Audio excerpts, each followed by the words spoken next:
how did the band start?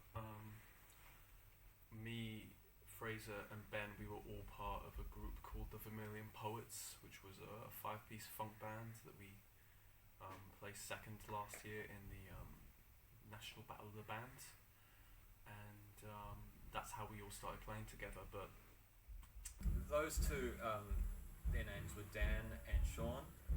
They basically decided that they couldn't continue working on music for the time being, which was fine, but the rest of us were still keen to keep going, so we just decided to form a new band. And we decided that instead of just sort of continuing with the previous style of music that we had been playing, we just decided that we wanted to do something new, something different.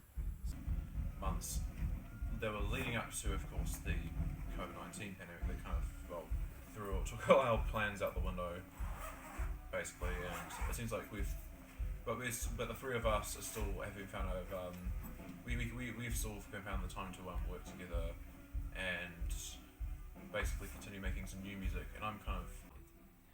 how would I describe our sound? I would describe our sound as kind of like rock music, but we're trying to subvert what it means to be a rock band. Basically taking the staples of rock music and trying to bring them into a more sort of modern kind of sound, utilising a lot of electronic elements, as well as a lot of shoegazy sort of things, which like all three of us are quite big fans of that kind of thing. So we decided that that's what we wanted to incorporate into our sound. And I guess like we've had songs so far doing post-punk, doing shoegaze, done some post-rocky stuff,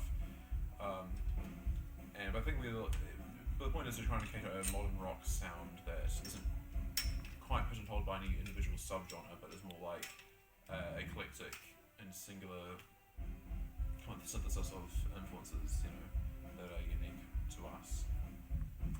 One of my influences, my biggest influence throughout all my musical career has been Radiohead and Tom York, but another really big influence for me is probably D'Angelo.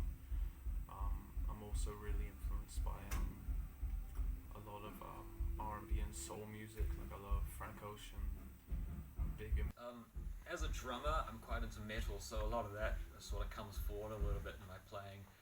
When it comes to actual musical influence, though, I actually do quite like a bit of jazz, a lot of experimental types of drumming, like pretty unconventional kinds of things, and I try to like put those in where I can here and there.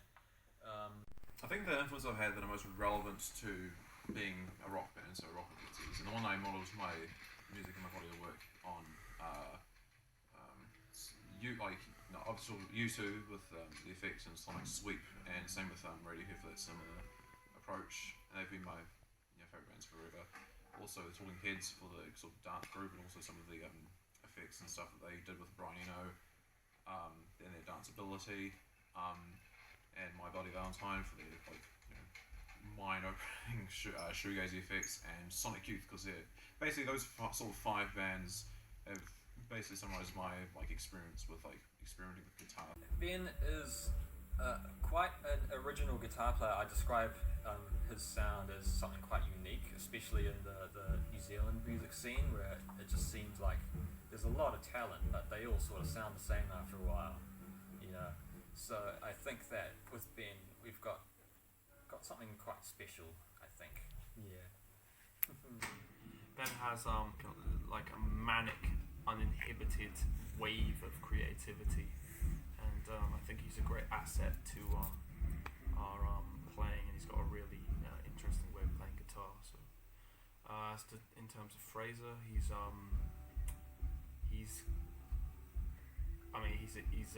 I've known him for quite some time. We first properly got to know each other when we were commuting back and forth from Levin and Wellington when we were studying music, and I think he's a phenomenal drummer.